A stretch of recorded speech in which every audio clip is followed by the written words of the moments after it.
We are off to a wonderful start. Lynn, my dear, you're up next. The question I have for you is, you made a bold decision to give up your successful career as a college coach to become a real estate agent in one of the most competitive markets in the country. What motivated you to enter the crazy world of real estate sales at this stage in your life, and why do you think you've been able to do so well so early on? Yes, so I had kind of a unique segue into this career. I was a Division I coach at the University of Illinois. I was the gymnastics coach there. I was an athlete my whole life and competed and was successful in that area and loved everything about collegiate athletics. And I thought that was going to be my life. And I got my master's degree. I wanted to be an athletic director and thought that was my career.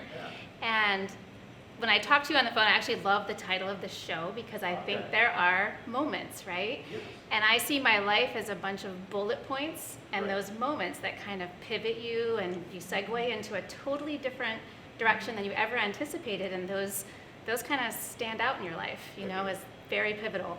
So it was, I'd had a baby and coaching was challenging. Division I coaching in the Big Ten, I was recruiting constantly. I was gone all weekend, and we made a family decision. My husband at the time was recruited by T-Mobile, so we made the trek out here to Seattle. Very fortunate to be able to be a stay-at-home mom for about 15 years. Loved and feel so grateful that I was given that opportunity. And then it was around 2014, I remember distinctly a moment. I woke up and said, okay, these three boys, you know, they've been my life for the last 15 years, but what do I want now? And what do I want to be when I grow up? What's my next thing? And I was 45 years old, and I've always had that, like, what's my next thing in life? And we moved around a lot when the kids were little, so I'd always witnessed real estate transactions from afar, like watched real estate agents and what they did. I was an interior design background, so I've always loved decor, I've always loved design, I've loved staging, that whole side of real estate, so it was a natural kind of segue, and I had a lot of friends kind of pushing me when I said, hey, I'm ready to go back to work. What do I want to do? They're like, oh my gosh, you should do real estate. Everyone kept pushing me in that direction. I'm like, you know what, it's perfect. Yeah.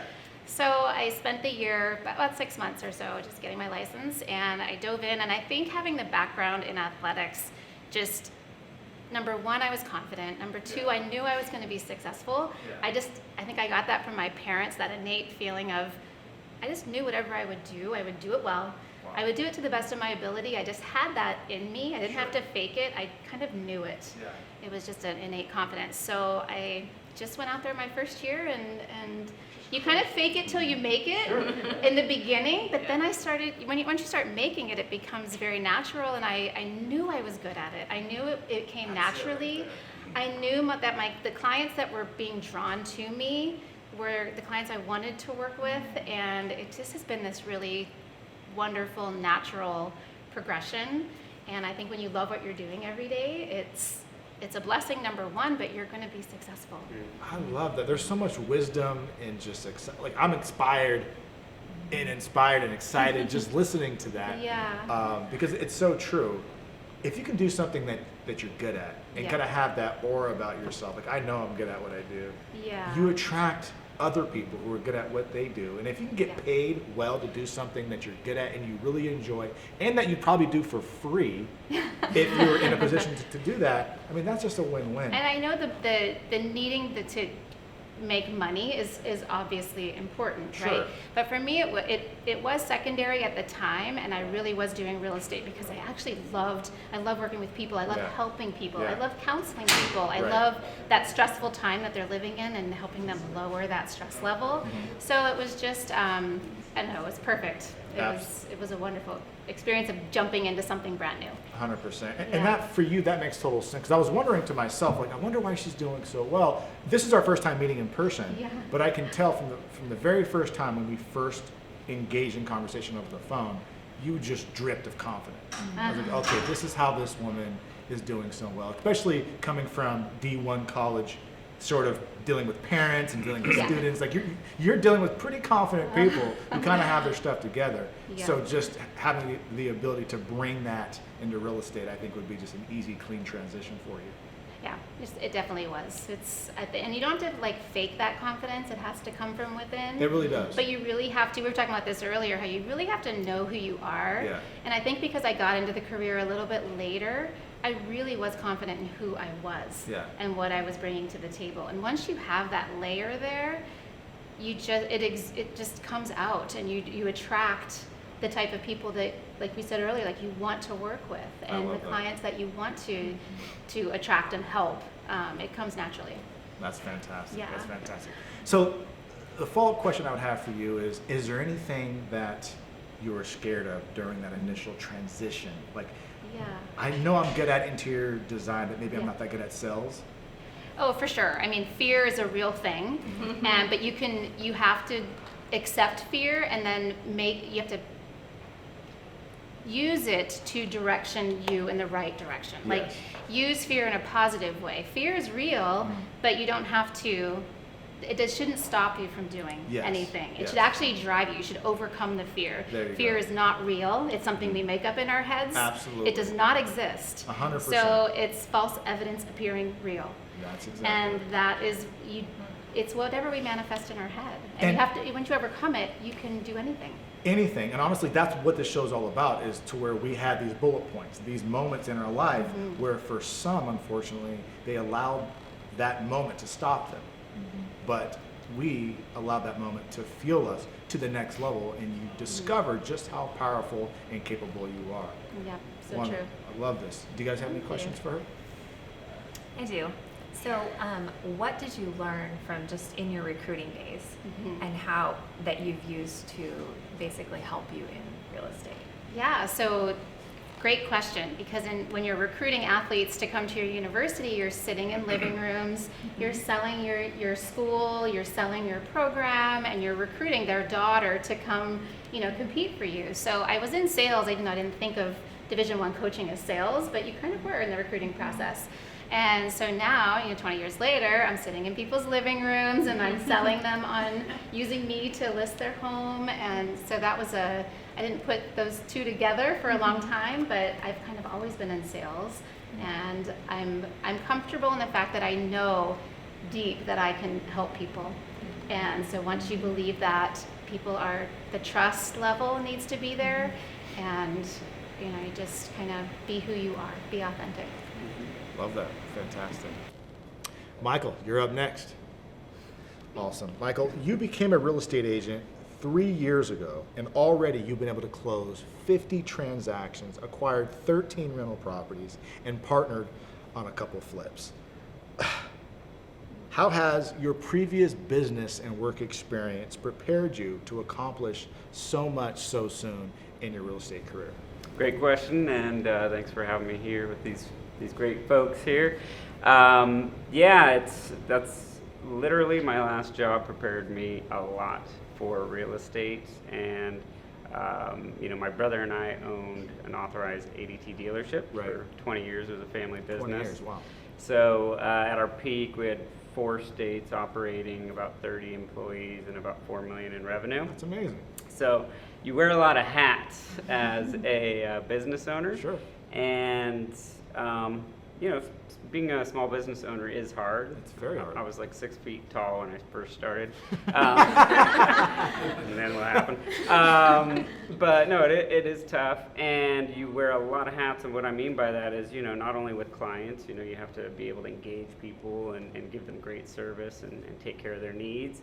But employees, you have to, kind of create a culture, make sure everybody's on board with the vision, and train and motivate and keep people going.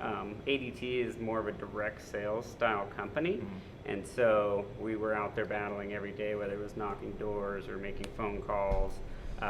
So a lot of recruitment, because people don't stick around much when you tell them you're going to go out in 20-degree weather and pound people's doors. So that was like our main bread and butter, is just recruiting constantly and driving motivation and enthusiasm. So all that being said, when we closed our business in 2016, I just did sales for a dealer I know for a year or two while I got my license and kind of figured out what I wanted to do. Sure. Now that I'm in real estate, I'm able to take all those tools that I've learned and apply it towards real estate, and it's really almost a perfect fit because with your client, you want to give them the absolute best value. You want to make sure that they have an amazing client experience. Yeah. You have to sometimes be that, motivator, or sometimes that shoulder to lean on, in stressful times. And then more as a business owner, I know how to run my own financials. I already know all that part. So I'm comfortable not getting a check one time and then, being ready for the next one. And then the biggest thing, though, I would say is being able to reinvent yourself every day. That's huge. And as a small business, that's all we did every day, is how to get better, how to continue, or how to get, meet our goals. And so for me in real estate, I have that innate ability to just execute. Make a decision and go for it. Kind of like you were talking about, which is I say I commit first and I figure it out later, right? Because although I landed in a fantastic company with great support, which is Caliber Real Estate, and they were amazing, no one's going to do it for you. You still have to execute. You have to take what you're hearing or seeing or liking, and you got to go out there and produce. So, yeah, it was a great help for me. I love that. And the question I'd have to ask, I think you guys are probably wondering the same thing, is do you think having the ability to shoot first and aim later is a talent or a skill? That's a great question, man. Yeah. When we used to recruit, and again, we're recruiting either young people or, I've recruited former Seahawks who are ready to go out and knock doors. I used to say, I don't care if you're able, just as long as you're willing, right? So I think that's the thing you can't teach. I've had some amazing people come in the door for an interview, and I'm like, man, they got it. Sure. But they're not willing. Yeah. And if you're not willing to learn, if you're not willing to go out there, it's going to be tough no matter how great you are or how knowledgeable you are. Sure. Right? So I think you definitely have to have that innate will. That's amazing. And I just have one more question before I open it up here, is you mentioned trying to reinvent yourself every day. Like, I know what I think you meant by that, but would you mind diving deeper into that? Sure. Real estate is really fun because you get to be with people and be a coach with people and kind of help people through some great times and sometimes some difficult times. It's also sometimes lonely, and a lot of the times I have to look in the mirror and say, well, am I doing what I want to do? Especially like when I started in real estate, I decided not only do I have the power to go out and knock a door or do whatever I can to get business, but I want to be good at social media. I want to be in top of people's mind and always be out there so that if someone does have the thought, they hopefully say, hey, better call Mike, right? Yeah. Hashtag. So, I'm constantly reevaluating and recreating myself, and sometimes I still get stuck in like, hey, another listing sold, another whatever, Sure. and that gets boring to people. Yeah. And what I really loved about social media in the beginning, and I'm trying to get my head back around onto it, is giving the value. I wanted to be the teacher to just answer questions or talk about investing and just kind of answer the questions you don't just always see on social media. So I'm trying to get myself better in that, and that's just part of every day, trying to reinvent yourself. Right? I love that so much because I journal a lot in the morning and in the afternoon, and a lot of it, the narrative, so to speak, is who's Jeremy 2.0? What does he look like? What kind of clothes does he wear? Where does he vacation? Who are his friends? And then decide that I'm going to begin integrating and acclimating and begin doing things that Jeremy 2.0 would do. And then I find myself becoming that person. And I think we all kind of are doing that, right? It's like you have this vision of yourself and you kind of start acting like it. And next thing you know, you become that person. Yeah. So do you guys have any other questions for Michael? What pivoted you? Did you make a decision being that business owner? When was the decision made? What opened your eyes to real estate? Why real estate? It's a great question. I've always just had a passion for real estate, especially like investing in real estate.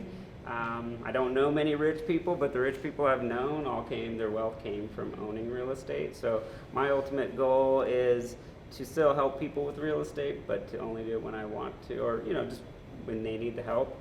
In reality, I want to own as many assets as I can to have as much cash flow coming in that I can take care of others. So it's just always been a passion of mine, maybe because I've been in so many living rooms as well, selling ADT security systems, that you just start noticing, man, that is super cool, and you just you get the bug, right? Yep. So, but great question.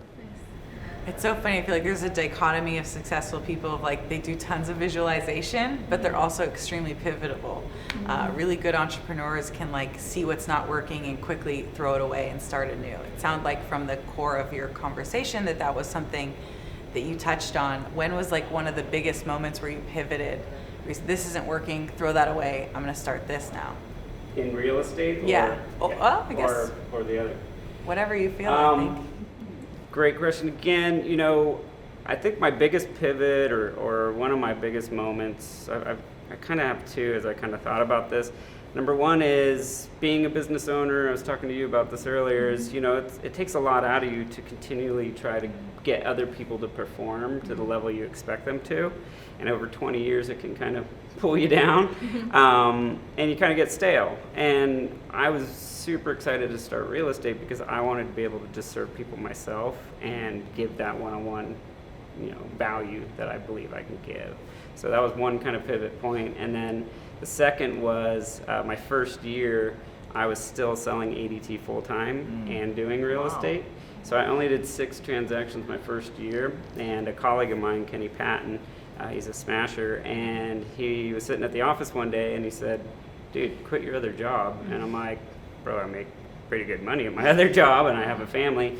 And he's like, if you want to do it, you got to quit the job. I went home that night. I talked to my wife. She was super awesome and supportive. So that was your moment. And that was it. I quit, and the next year I did 28 transactions. Wow. So That's amazing. awesome. Yeah. Nice. And I mean, doing 6 transactions your first year is still a great first year. Yeah. So Amazing. Nice. Whitney, Yeah. last but not least, Yeah. I have a very awesome question for you. I'm really excited to ask because I have no idea what you're going to say, but something tells me it's going to be epic. 2020 was an incredible year for you, but based on our conversation, it sounds like it was also a year of deep reflection in terms of what type of life does Whitney want to create for herself and for her family. This business requires so much of us, and if we want to perform at a high level, and if we're not careful, it'll take it all. The question I have for you is, what systems, what processes, what rules or strategies are you implementing to not only achieve your financial goals, but live the kind of life that you want to live? So first of all, thank you for having me. Yeah, And great question. You're welcome.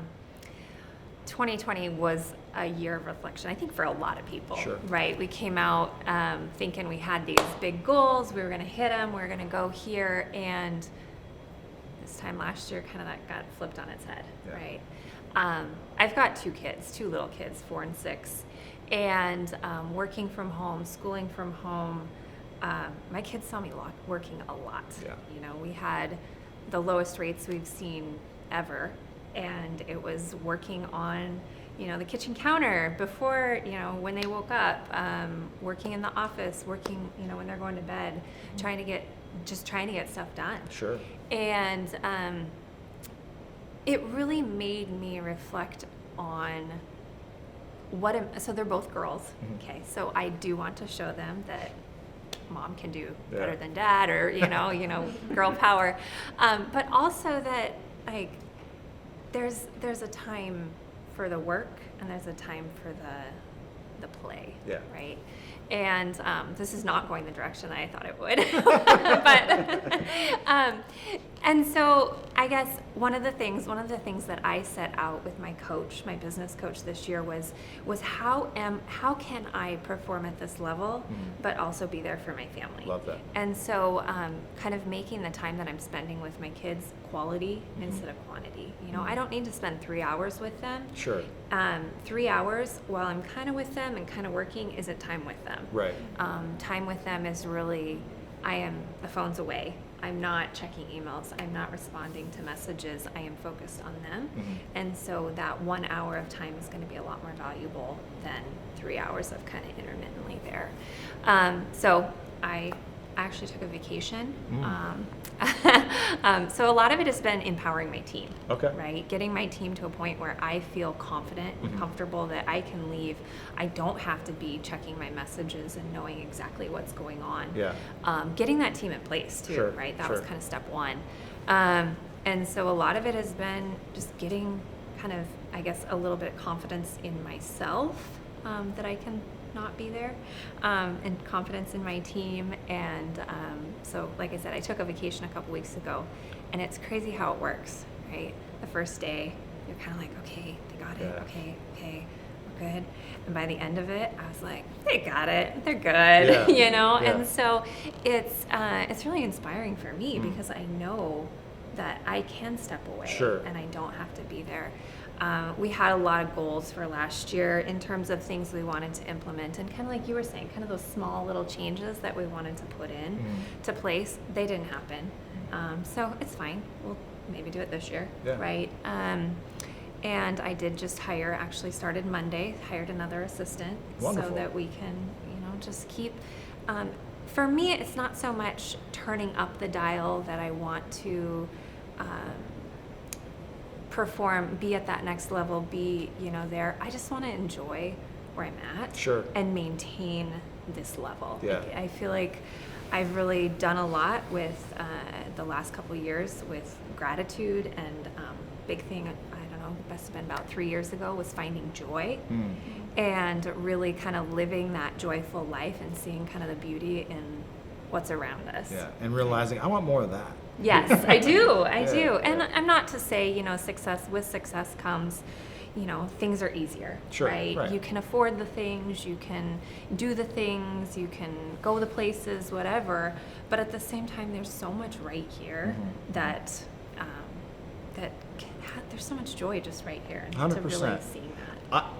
I love this question for you Yeah. because while we're doing our pre-interview process and Yeah. having that initial discussion, a lot of my conversations are around, first and foremost, numbers and figures and goals and what have you hit and what are you going to hit. But I think I sort of got lost in that and forgot that ultimately we just want to be happier and live better lives. And I know that we're all there, but I really wanted to sort of drill down with you and really ask you this follow-up question is, if 2020 isn't a year that you want to duplicate necessarily, what does 2021 look like in terms of, I'm not somebody that believes in work-life balance. Yeah. I believe it's different for everyone, Yeah. but I guess what do you want to do more of in 2021? Yeah. So, first of all, I will say that 2021, I want to hit the same numbers that we hit Okay. in 2020. Okay. So, I want a business that's consistent. I want a consistent business. I want to be able to do the same kind of predictable, I guess, boring. But 2020 was a year of refinances if you're in lending, Sure. right? And I want to be able to do that same volume, but have it be the purchases, right? We're always, as a lender, we're always striving for 80-20, Sure. 80% purchase, 20% refi, and I want to get back to that. For me personally, the purchases are fun, Yeah. right? That call when you call up a client Changing and you say, lives. yeah, absolutely, congratulations, we're through this hurdle, you are now a homeowner. Like, Right. that's so cool. Yeah. And I want to be involved in, I want to do more of that. Love Right, it. yeah. Love it. Okay. Well, I have some questions. I'm sure you guys do too. So I'm going to go ahead and open that up to you guys. I got one. So I know when I was doing my reflection last year, I realized that I had been on this path for so long and my baseline was more, right? Like more. And I made the similar choice. I knew that I wanted to achieve growth, but do it in a way that kept balance with my family. What I've seen though is those that I've hired, my team that I've been able to scale, are hardwired for more. What are you doing tactic-wise, or how are you empowering your people to Love find that. balance? Well, perfect example. My assistant messaged me. She's like, I'm burnt out. That was yesterday, right? And I said, get through today, and tomorrow, take off early. Friday, take off early. I don't require that my team is working, evenings and weekends. I really, I will be on. I've got another person on my team who will be on evenings and weekends. And I think it's I think you touched on it when we were talking earlier. This isn't brain surgery, right? We are doing home loans, right? At the end of the day, like, it's about just, yes, getting it done, but also, having fun in the process and not putting this level of stress on yourself, which can be hard when you've got a purchase contract and you've got clients and you've got agents breathing down your back on, hey, where are docs? Why aren't we at escrow? It can be tough and it can be stressful.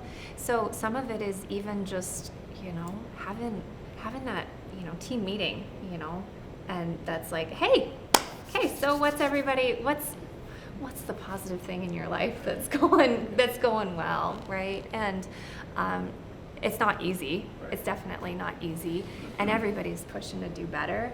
But I think if we can just kind of find those little moments where we can kind of give some balance. Take a breath. Take a breath. Yeah, exactly. Love that. Great question. Anyone else? Well, that brings us to the end. Thank you guys so much for being on the show. All of you guys rocked it. I knew you would. And thank you once again for showing up. Tune in to the next individual segments and come back to us every week. We'll see you then.